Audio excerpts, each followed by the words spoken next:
Good afternoon, it's 4 p.m, our top stories today.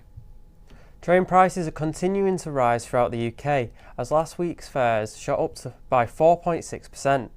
Transport Secretary Heidi Alexander acknowledged the public's frustration with the campaign for better transport, saying people were being priced off the railway.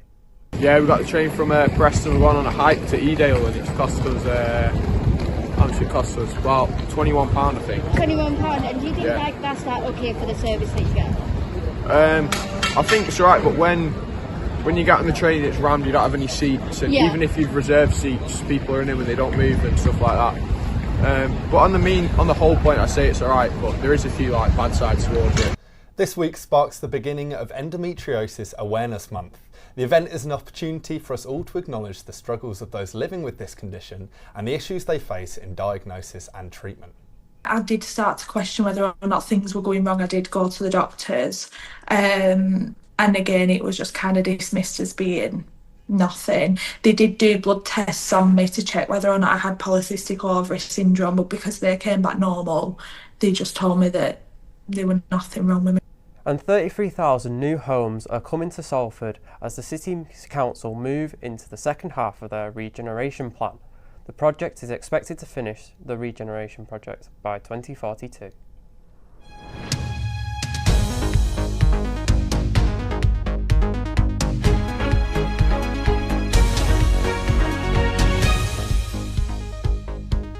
Good afternoon, I'm Tom Turner. And I'm Liam Dolan, and this is your 4pm programme. The latest price increase in rail fares across the UK is pricing people off the railways, according to the campaign group Campaign for Better Transport. From last Sunday, rail fares across England and Wales have risen by 4.6%, with most rail cards increasing by £5. The government says fares need to rise so it can invest in the rail system, but Transport Secretary Heidi Alexander acknowledged passengers were frustrated by delays and cancellations. Our reporter Fazila Monchi went to Manchester Piccadilly to find out the public's impressions of the new price rises. It was an 11-minute train ride and I paid about a tenner. This is the reality for many who are facing these price hikes. When you get on the train it's rammed, you don't have any seats, and even if you've reserved seats, people are in them and they don't move and stuff like that. Train operators set their own prices for unregulated fares, but these tend to increase by a similar amount to regulated fares, including on lines that have already been renationalised. I think they are getting quite expensive. Mum and Dad have said that since they stopped getting trains, it got so expensive it's cheap to just drive. But yes, they've gone up steadily, go up regularly. The service is not bad. I travel on East Midlands trains a lot, and East Midlands trains are antique. And they're not very comfortable, and they're often very full because they run out of coaches that work. And that's the bit of the service that I dislike the most. Yeah. The train's more modern and therefore more reliable and more comfortable because so many people travel.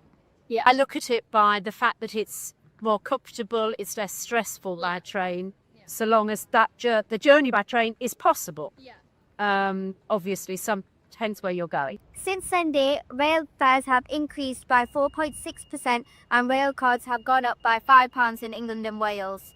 The Transport Secretary acknowledged that people were frustrated, but the Campaign for Better Transport said that people were being priced off the railways. This week marked the beginning of Endometriosis Awareness Month. Endometriosis is a complex hormonal and immune disease affecting women and individuals worldwide. This month is an opportunity for us all to acknowledge the struggles of those living with this condition and the issues they face in diagnosis and treatment. Our reporter Alice Cross has more. I always kind of struggled with heavy and painful bleeding, but it was always kind of dismissed as being normal. Endometriosis affects an estimated 1.5 million people in the UK. Yet for many, accessing timely diagnosis and effective treatment remains a significant challenge.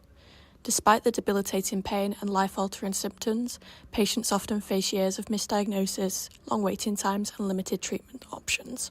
That once I started kind of questioning whether or not it was normal was around when I was about 16, 17, when all my friends were fine and things and I was still struggling. How long did it take for you to receive a diagnosis then? I was 16, 17 when I first went and I was diagnosed last year, so probably about 5, 6 years, from going to the doctors and things, and then tests being done by them, being referred, going for scans, and then the only way that they can diagnose it currently is through the laparoscopy surgery. So I only got that done last year, and that's when it was confirmed that I did have endometriosis. For many living with endometriosis, long NHS waiting times remain a significant challenge. From the initial referral to receiving a diagnosis through laparoscopy, patients can face delays of months or even years. If you're struggling or need support, Endometriosis UK offers help and information. Salford Council have big plans for Salford residents as they reveal their plans for the local community.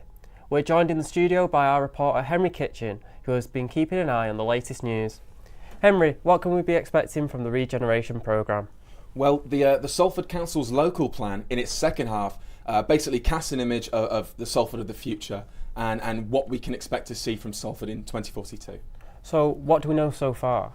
Well, we should get a minimum of 33,000 homes, but it's hopefully going to be looking more like 40,000 if everything goes to plan. We're also going to get a big boost to local jobs. Hopefully we'll be getting a lot of floor space. It's said that 250,000 square metres of office floor space will be cleared, as well as 500,000 of industrial warehousing, which just gives space for these new jobs to come in. And this will be in Salford, Quays and the city centre. And it's not going to be using any existing buildings, so hopefully no diminishment to existing businesses. The pedestrian sector is also getting an upgrade. Walking and cycling, we should be seeing new implementations there. We're not sure on what they are yet, but we'll find out soon. And neighbourhoods around Salford will get their own upgrades in their own time. Well, thanks for that, Henry. It all sounds very exciting. Well, what's going on in the entertainment world? Glastonbury Festival has announced their 2025 lineup. This year's headliners being named as the 1975 Neil Young and Olivia Rodrigo. Manchester band the 1975 are no strangers to festivals, having headlined Reading and Leeds 3 times since 2016. This marks their first time leading the Glastonbury lineup. Rock legend Neil Young and his band the Chrome Hearts are headlining on Saturday night for the people who appreciate the classics.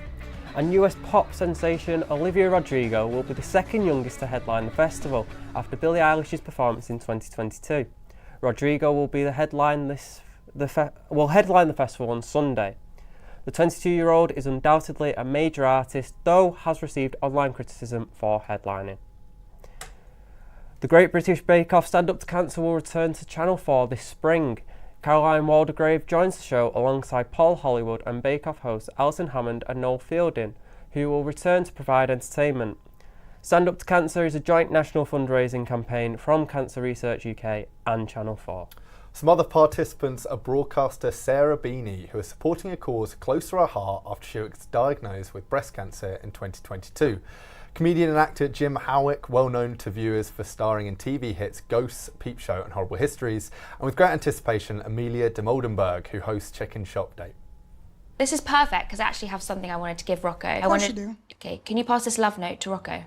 What's it say? It says, "You rock." That's cute. Love, Amelia. Yeah. That's very cute. Maybe we should... Elmo loves Quays TV. And that was cute, not the impression, the video of Elmo himself. But now we've the latest sport, we have Faz. Thanks.